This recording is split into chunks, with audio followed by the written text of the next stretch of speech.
हरे कृष्णा कृष्णा कृष्णा हरे हरे, हरे राम राम राम हरे हरे। श्री गुरुदेव की अहेतु की कृपा से हम जो ग्रंथ कर रहे हैं उसका नाम है श्री श्री चैतन्य चैतामृत। श्री श्री चैतन्य चैतामृत ग्रंथ के अंतर्गत हम श्रवण कर रहे हैं मध्य लीला 20वां अध्याय, जिसमें हम आ चुके हैं प्यार संख्या 218 पे और पेज संख्या 257 256। तो अब तक हमने श्रवण किया कि किस प्रकार इस ब्रह्मांड के भीतर भी भगवान अनेक अनेक रूप में विराजमान है। जैसे मथुरा में केशव जी का नित्यवास है, नीलाचल में जगन्नाथ जी का नित्यवास है, प्रयाग में बिंदु माधव जी का, मंदार पर्वत पर श्री मधुसूदन जी का, आनंदरान्य में वासुदेव पद्मनाभ और जनार्दन जी का, विष्णुकांची में विष्णु का और मायापुर में हरि का नित्य वहां पर विराजमान रहते हैं। किस प्रकार? अर्चा विग्रह के रूप में। तो जितने भी यहाँ पर अर्चा विग्रह की बात कर रहे हैं, ये क्या है? सब वैकुंठ लोक की जो मूर्ति हैं उन रूपों से ये अभिन्न है। यद्यपि जो अर्चा मूर्ति है, भगवान का जो पूजनीय अर्चा विग्रह है, वो भौतिक तत्वों का बना हुआ दिखता है। जैसे कहते हैं ना, ये काष्ठ के हैं, ये धातु के हैं, ये इस प्रकार के हैं, शैली के हैं, लोहे के हैं। इस प्रकार क्या होता है? भौतिक तत्वों से बना हुआ दिखता है। किंतु ये जो दिव्य वैकुंठ है, इन लोकों की जो आध्यात्मिक रूप है, ये ही क्या है? इनके समकक्ष हैं। इसलिए मंदिर में भक्त क्या करता है? भक्त जब विग्रह के दर्शन करता है तो उनको प्रत्यक्ष रूप में वहां पर देखता है। लेकिन हमारी अवस्था कैसी है? जीव की दो प्रकार की अवस्था है। एक जीव है नित्य मुक्त, एक है बद्ध जीव।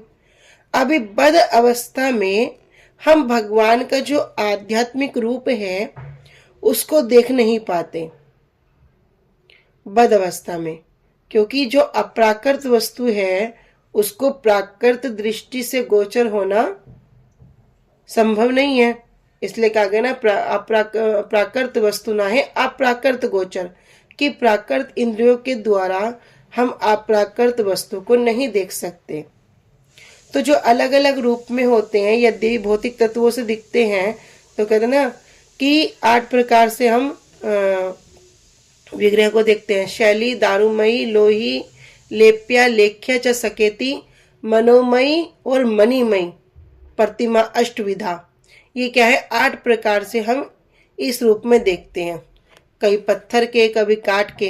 कह रहे इस प्रकार समझना भी ठीक नहीं है, ये भी वर्जित है। तो कभी ये नहीं मानना चाहिए कि जो मंदिर में जो विग्रह हैं, ये तो कोई कहेगा ना सफेद पत्थर के बने हुए हैं, कोई कहेगा लकड़ी के बने हुए हैं। इस प्रकार से वो अपनी अपनी धारणा लगाते हैं। यहाँ तक कि जो व्यक्ति गुरु को भी एक साधारण व्यक्ति समझता है, उसका भी कभी कल्याण नहीं हो सकता। इसलिए भगवान कृष्ण स्वयं उद्धव जी से कहते हैं, आचार्य माम विजान्यान न मन्येत कहिर्चित नम्रत बुद्धिया श्वेत सर्वदेवमयो गुरु। कि भैया गुरु को कभी भी, हे उद्धव, गुरु को कभी भी साधारण व्यक्ति मत समझना, उनके प्रति कभी भी मृत बुद्धि मत करना। गुरु कौन है? सर्वदेवमय। गुरु तो सर्वदेवमय है।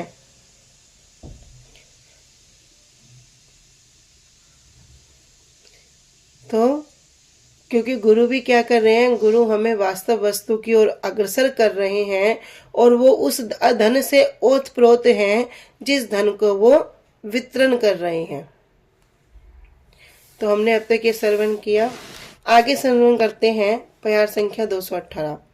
एई मत ब्रह्मांड मध्य सबार प्रकाश, सप्तदीपे नव खंडे जाहार विलास। यही मत इस प्रकार ब्रह्मांड मध्य है। ब्रह्मांड में सबार प्रकाश उन सब का आविर्भाव है। सप्तद्वीपे सातों द्वीपों पर, नव खंडे नौ खंडों पर जहार विलास उनकी जो लीलाएं हैं वो चलती रहती हैं। तो सातों द्वीपों नवखंडों में विद्यमान हैं और इस तरह उनकी लीलाएं चलती रहती हैं। सर्वत्र प्रकाश तार भक्ते सुख दीते, जगतेर अधर्म नासी धर्म स्थापिते। सर्वत्र प्रकाश तार, तार मतलब जो उनका है, उनका जो प्रकाश है, भगवान का जो प्रकाश है सर्वत्र सब जगह है। भक्ते सुख देते, और भक्तों को सुख देने के लिए, भक्तों को आनंद देने के लिए, और जगतेर अधर्म नासी, और जगत में जितना भी अधर्म है उसको विनाश करने के लिए, अधर्म कार्यों को नाश करने के लिए, धर्म स्थापित, और धर्म की स्थापना के लिए। तो भगवान क्या है, विभिन्न रूपों में स्थित हैं और इस तरह भगवान क्या करते हैं, अधर्म का विनाश करते हैं और धर्म की स्थापना करते हैं। अनुवाद। इस प्रकार ब्रह्मांड में भगवान का इन सब रूपों में प्रकाश है। वे सात द्वीपों के नौ खंडों में वास करते हुए विलास करते हैं। भगवान भक्तों को सुखी करने और जगत में अधर्म का नाश करके धर्म को स्थापित करने के लिए ही सभी ब्रह्मांडों में विभिन्न रूप में प्रकाशित होते हैं। अनुभाष्य। सप्तद्वीप सिद्धांत शिरोमणि में गोलाध्याय में गोल प्रशंसा प्रकरण में तो वहां वर्णन कर रहे हैं कि पृथ्वी के मध्य स्थल में लवण समुद्र है। उसके उत्तर में पृथ्वी का आधा अंश और दक्षिण में आधा अंश है। उत्तर के आधे अंश का नाम तो जम्मू द्वीप है और दक्षिण के आधे अंश में 7 समुद्र हैं और 9 द्वीप हैं। देखो कितना विस्तार से वर्णन किया। कह रहे जो उत्तर का आधा अंश है उसका नाम हो गया एक द्वीप, जम्मू द्वीप, और दक्षिण के आधे अंश में वहां पर 7 समुद्र हैं और 9 द्वीप हैं। 7 समुद्र क्या? पहला है लवण समुद्र, उसके बाद दुग्ध समुद्र। दुग्ध समुद्र कैसा? कह रहे जिससे अमृत, चंद्र और लक्ष्मी प्रकट हुए हैं एवं जिससे ब्रह्म आदि देवताओं के पूजित चरण कमल और समस्त भुवनों के आश्रय भगवान वासुदेव वास करते हैं। तो ये हो गया दुग्ध समुद्र। कह रहे उसके बाद क्रम से क्रम पूर्वक दही, घी, गन्ने के रस, मध्य और सबसे अंत में स्वादु जल का समुद्र है। तो पहला हो गया हमारा लवण समुद्र, फिर दुग्ध समुद्र, फिर क्रम से दही समुद्र, घी समुद्र, फिर गन्ने के रस का समुद्र, मध्य समुद्र और अंत में स्वादु जल का समुद्र। पृथ्वी के लवण समुद्र के दाएं आधे भाग में पहले शाकद्वीप, उसके बाद क्रमशः सालमल, क्रोश अथवा कुश, क्रौंच, गोमेदक और पुष्कर द्वीप है। इन दो समुद्रों के बीच में एक एक द्वीप अवस्थित है। तो अभी 7 द्वीप के नाम बता रहे हैं। कह रहे जम्मू द्वीप, शाकद्वीप, सालमली, कुश, क्रौंच, गोमेद और इसको प्लक्ष भी कहते हैं, गोमेद अथवा प्लक्ष और पुष्कर, ये 7 द्वीप हैं। नवद्वीप के विषय में, नवखंड के बारे में कह रहे हैं कि भारत, किन्नर, हरि, कुरु, हिरण्मय, रम्यक, इलावृत, भद्रावश, केतुमाल, ये नवखंड अथवा जम्मू द्वीप के 9 अंश हैं। 2 पर्वतों के बीच वाले प्रदेश को खंड अथवा वृष कहते हैं। तो ये 7 द्वीप हैं और 7 द्वीप के ये 9 खंड हैं। इहार मध्य कारो है अवतारे गणन, एछे विष्णु त्रिविक्रम नरसिंह वामन। इहार मध्य, उनमें से, इन रूपों में से कुछ को क्या कहते हैं? कुछ को अवतार माना जाता है। इनमें से किसी किसी की गिनती क्या है? अवतारों में की जाती है। ये 6 जिस प्रकार विष्णु, त्रिविक्रम, नरसिंह, वामन आदि, कि जिस प्रकार विष्णु, त्रिविक्रम, नरसिंह, वामन, ये सब क्या है? अवतार हैं।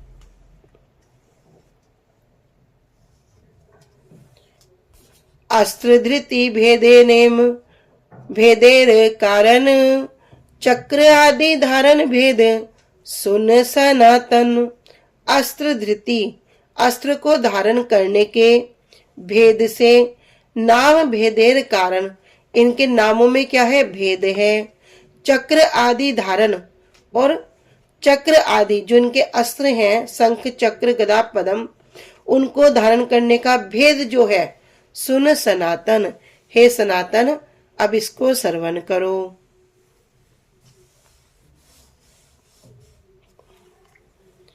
दक्षिणाद्यो हस्त हैते वामाध्य पर्यंत, चक्र आदि अस्त्र धारण गन्नार अंत। दक्षिण आद्यो अर्थात दक्षिण अधा, मतलब नीचे के दाहिने हाथ में, हैते वाम अधे, और वाम अधे नीचे के बाएं हाथ में, पर्यंत चक्र आदि अस्त्र धारण गन्नार अंत, चक्र आदि अस्त्र धारण किए हैं,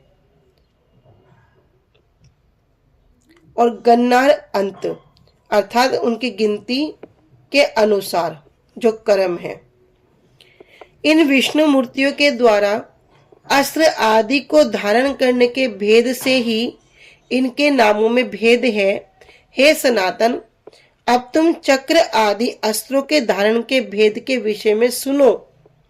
नीचे वाले हाथ से, नीचे वाले दाएं हाथ से लेकर नीचे वाले बाएं हाथ तक, 4 हाथ है ना, अब 2 हाथ इधर है, 2 हाथ इधर है, तो कह रहे नीचे वाले, तो वहां क्लियर बता रहे कि नीचे वाले सीधे हाथ से लेकर नीचे वाले उल्टे हाथ तक चक्र आदि अस्त्रों को धारण करने की जो गणना है वो पूर्ण होती है। मतलब सीधे हाथ से शुरू होंगे और उल्टे हाथ पे खत्म होंगे। अनुभाष्य। चतुर्भुज विष्णु के दाएं ओर के नीचे वाले हाथ में और दाएं ओर के ऊपर वाले हाथ में, फिर बाईं ओर के ऊपर वाले हाथ में और फिर बाईं ओर के नीचे वाले हाथ में क्रम से 4 प्रकार के अस्त्र लिखे गए हैं। समझ में आया? 4 हाथ हैं, कैसे शुरू होंगे? कह रहे कि सीधे हाथ का पहले नीचे वाला, फिर उसके ऊपर वाला, फिर दूसरी तरफ आ जाएंगे, फिर ऊपर वाला और फिर नीचे वाला। तो शुरू कहां से होगा? सीधे हाथ से नीचे से, और खत्म कहां होगा? उल्टे हाथ पे नीचे में। ठीक है। सिद्धार्थ संहिता करे 26 मूर्ति गणन, तार मते आगे कहे चक्र आदि धारण। कह रहे कहां पे इसका वर्णन किया? कह रहे सिद्धार्थ संहिता में 24 मूर्तियों की गणना कर दिया। तार मत आगे कहे और उसी मत के अनुसार कहे चक्र आदि धारण, कि किस प्रकार वे अस्त्रों को धारण करते हैं उस विषय में बता रहे हैं। कौन बता रहे हैं?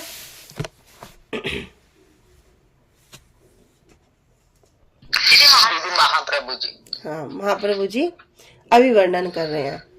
फिर से 24 मूर्तियों के नाम श्रवण करेंगे जिससे हमारा सब क्लियर हो जाए। 24 मूर्तियां हैं वासुदेव, संकर्षण, प्रद्युम्न, अनिरुद्ध। फिर उनसे एक एक से 3-3 मूर्ति प्रकाशित हुई। केशव, श्री नारायण, माधव, श्री गोविंद, विष्णु, मधुसूदन, त्रिविक्रम, वामन, श्रीधर, ऋषिकेश, पद्मनाभ और दामोदर। ये 12 तिलक के नाम भी हैं और यही 12 महीनों के नाम भी हैं। फिर उनके दो दो विलास आगे हुए, पुरुषोत्तम, अच्युत, नरसिंह, जनार्दन, हरि, कृष्ण, अधोक्षज और उपेंद्र। ये कुल मिलाकर 24 मूर्तियां हैं। अब इनके जो अस्त्र के जो नाम हैं उसको भी अब श्रवण करेंगे, किस किस प्रकार हैं।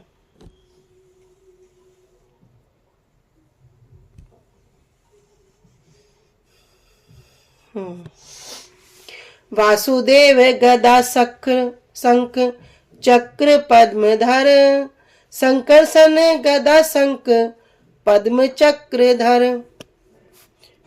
वासुदेव, जो वासुदेव जी हैं उनके सबसे जो निचले दाहिने हाथ में क्या है, पहले गदा है, फिर उसी दाहिने साइड दूसरे हाथ में शंख है ऊपर वाले हाथ में, फिर ऊपर वाले बाएं हाथ में चक्र है और फिर नीचे वाले बाएं हाथ में कमल का फूल है।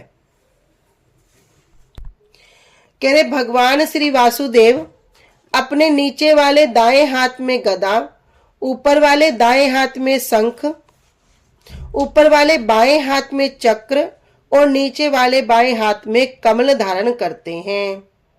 फिर संकर्षण गदा शंख पद्म चक्रधर। संकर्षण जी अपने नीचे वाले दाएं हाथ में गदा, ऊपर वाले दाएं हाथ में शंख, फिर ऊपर वाले बाएं हाथ में पद्म और नीचे वाले बाएं हाथ में चक्र धारण करते हैं।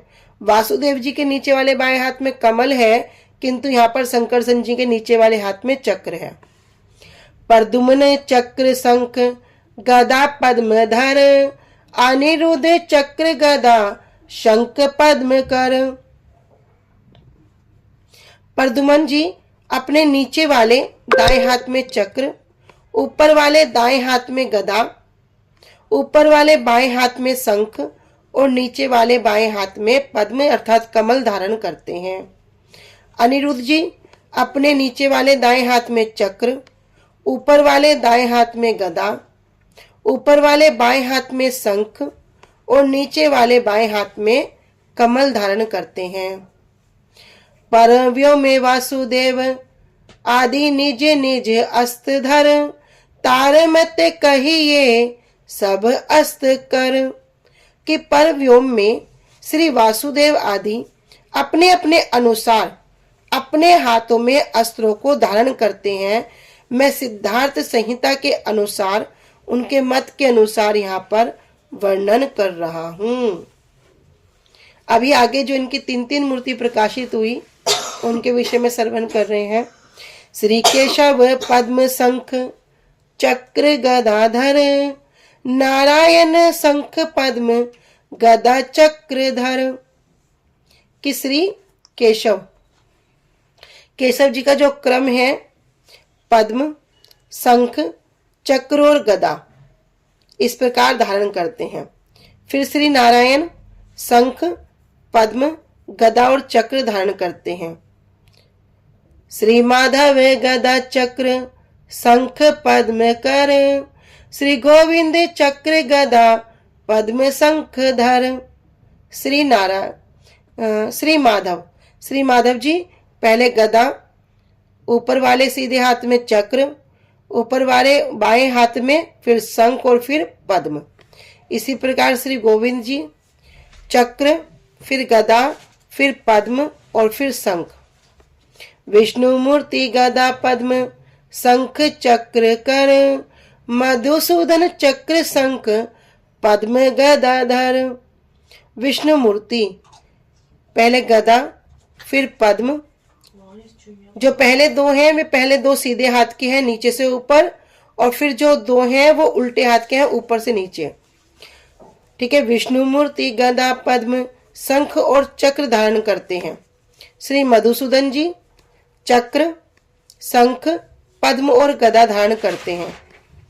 त्रिविक्रम पद्म गदा चक्र शंख धर, श्री वामन शंख चक्र गदा पद्म धर। अभी श्री त्रिविक्रम जी पहले पद्म, फिर गदा, फिर चक्र और फिर शंख। श्री वामन शंख, चक्र, गदा और पद्म अर्थात कमल। श्रीधर पद्म चक्र गदा शंख कर, ऋषिकेश गदा चक्र पद्म शंख धर। श्री श्रीधर जी पद्म, चक्र, गदा और शंख धारण करते हैं। ऋषिकेश जी पहले गदा, फिर चक्र, फिर पद्म और शंख धारण करते हैं। पद्म नाम शंख पद्म चक्र गदाधर, दामोदर पद्म चक्र गदा शंख धर। पद्मनाभ जी का शंख, फिर कमल, फिर चक्र और फिर गदा। श्री दामोदर जी पद्म, चक्र, गदा और फिर शंख। पुरुषोत्तम चक्र पद्म शंख गदाधर, श्री अच्युत गदा पद्म चक्र शंख धर। पुरुषोत्तम जी चक्र, फिर पद्म, शंख और फिर गदा। श्री अच्युत जी गदा, पद्म, चक्र और फिर शंख। श्री नरसिंह चक्र पद्म गदा शंख धर, जनार्दन पद्म चक्र शंख गदा धर। श्री नरसिंह चक्र, पद्म, गदा और शंख धारण करते हैं। फिर श्री नरसिंह जी चक्र, पद्म, गदा और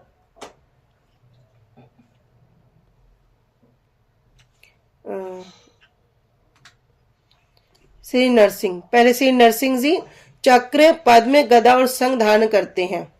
फिर जनार्दन पद्म, चक्र, शंख और गदा धारण करते हैं।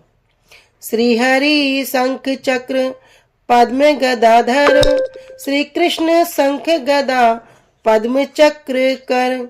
श्री हरि शंख, चक्र, पद्म और गदा धारण करते हैं। श्री कृष्ण शंख, गदा, पद्म और चक्र धारण करते हैं। अधोक्षज पद्म गदा शंख चक्र कर, उपेंद्र शंख गदा चक्र पद्म कर।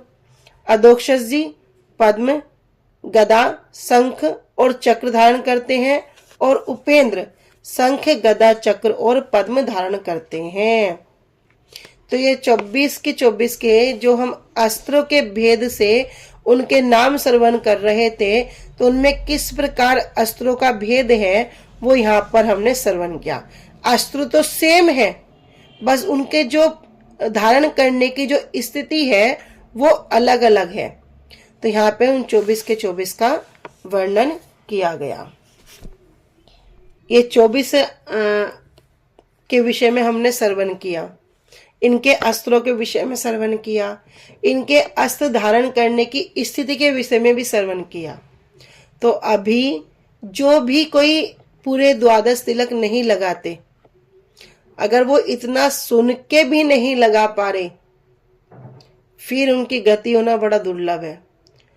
यहाँ पर हम जब तिलक लगा रहे हैं तो सिर्फ एक नाम को ही नहीं रख रहे, यहाँ साक्षात रूप में आकर वो विराजमान हो रहे हैं और जो अपने हाथ में इस प्रकार के आयुध को लेकर बैठे हैं, आयुध को लेकर विराजमान है। मतलब एक पूरा जो सुरक्षा कवच है वो सिर्फ नाम के माध्यम से नहीं है, पूरा आयुध के माध्यम से भी है कि भैया अब ये इस प्रकार यहाँ अस्त्रों के रूप में भी उनको धारण करके बैठ गए। जो व्यक्ति तिलक लगा रहा है उसके ऊपर वो पूरा कवच बन गया। 12 हम तिलक लगा रहे हैं, उनके हाथ में 4 अस्त्र हैं, 12 चौक 36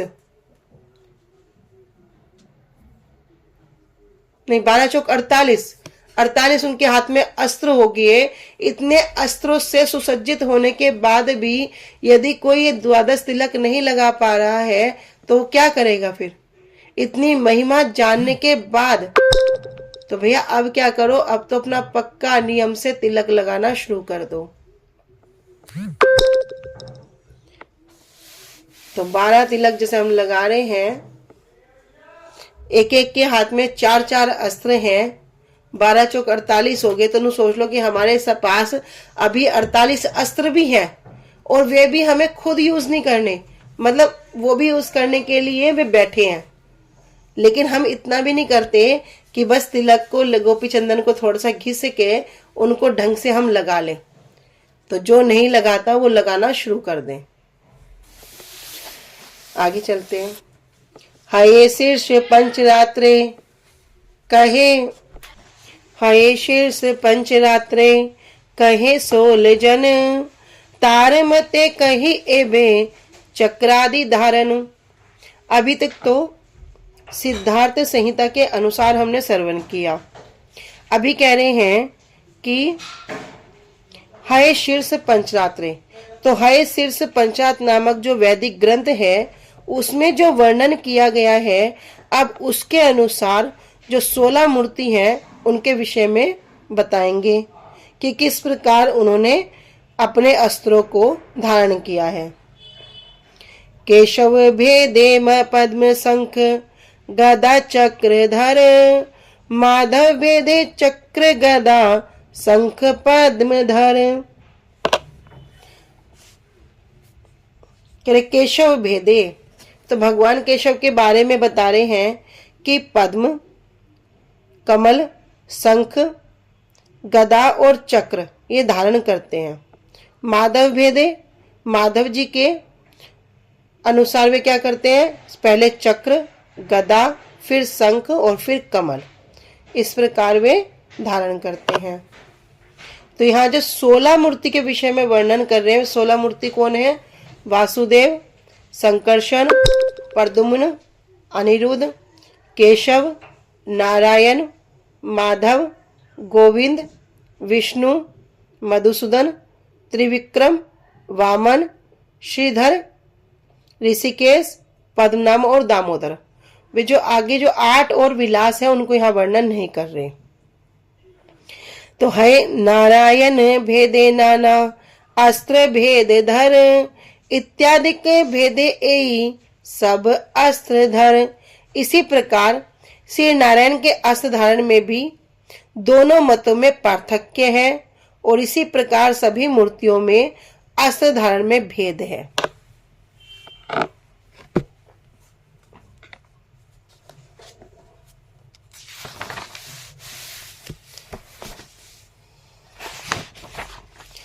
अब इसकी सीधा हिंदी में आ जाते हैं। कह रहे हय शीर्ष पंचात के अनुसार बता रहे हैं, आदि मूर्ति वासुदेव संकर्षण को प्रकाश करते हैं। इस प्रकार से प्रधान रूप में कही गई 4 मूर्ति वासुदेव, संकर्षण, प्रद्युम्न और अनिरुद्ध प्रत्येक की 3-3 मूर्तियों में विभक्त होते हैं और केशव आदि के भेद से 12 मूर्तियां कहलाती हैं। तो 4 जो चतुर्व्यूह है और 12 जो उनकी जो 3-3 मूर्ति प्रकाशित होती है, 12 वे। कह रहे जो दाएं और नीचे वाले हाथ में पद्म और कमल, पद्म और ऊपर वाले हाथ में शंख, बाएं और ऊपर वाले हाथ में गदा और नीचे वाले हाथ में चक्र धारण करते हैं।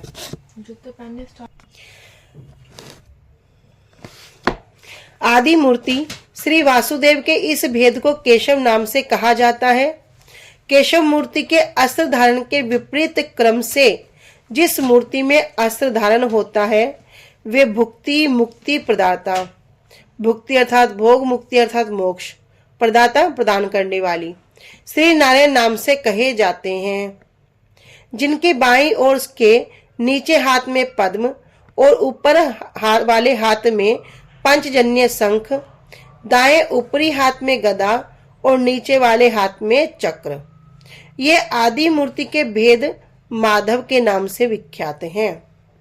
जिनके दाएं नीचे वाले हाथ में चक्र, ऊपर वाले हाथ में गदा, बाएं ऊपरी हाथ में पद्म और नीचे वाले में शंख है। संकर्षण के भेद गोविंद नाम से कहे जाते हैं। तो पहले हमने सबके नाम के भेद सुने थे, किनसे किनका 3-3 मूर्ति में जो प्रकाशित हुए। दाएं ऊपर वाले हाथ में पद्म और नीचे वाले हाथ में गदा,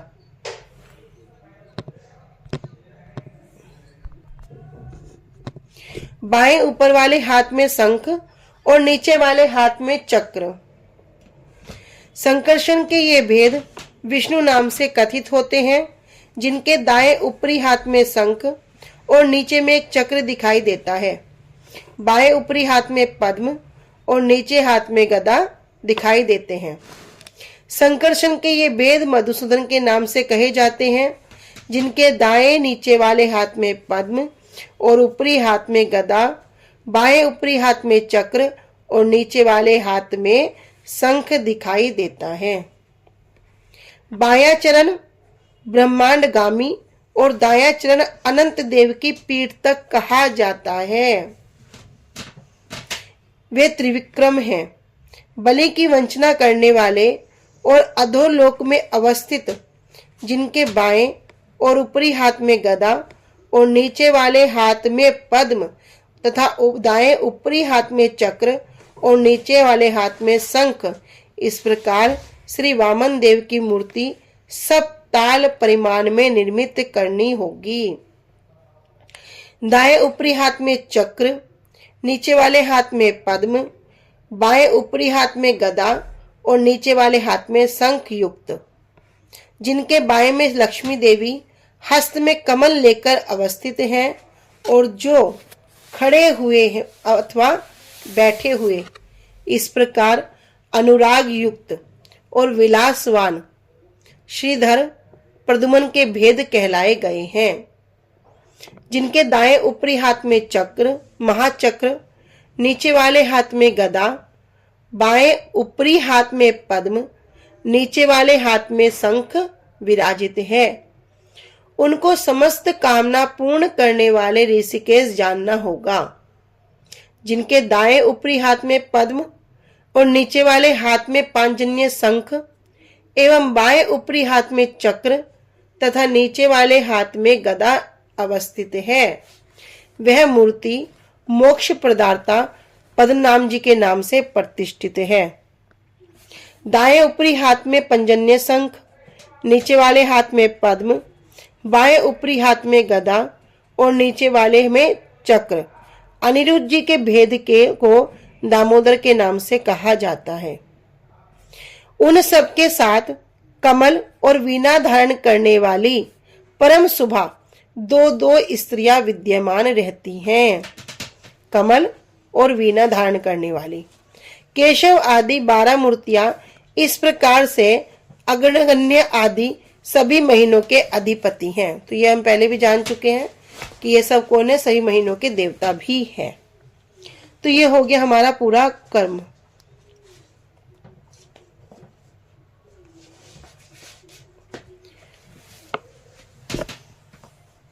आज हम यहीं तक रखते हैं, आगे कल सुनेंगे। वांछा कल्पतरुभ्यश्च कृपा सिन्धुभ्य च पतितानां पावनेभ्यो वैष्णवेभ्यो नमो नमः। श्री गुरुदेव की जय।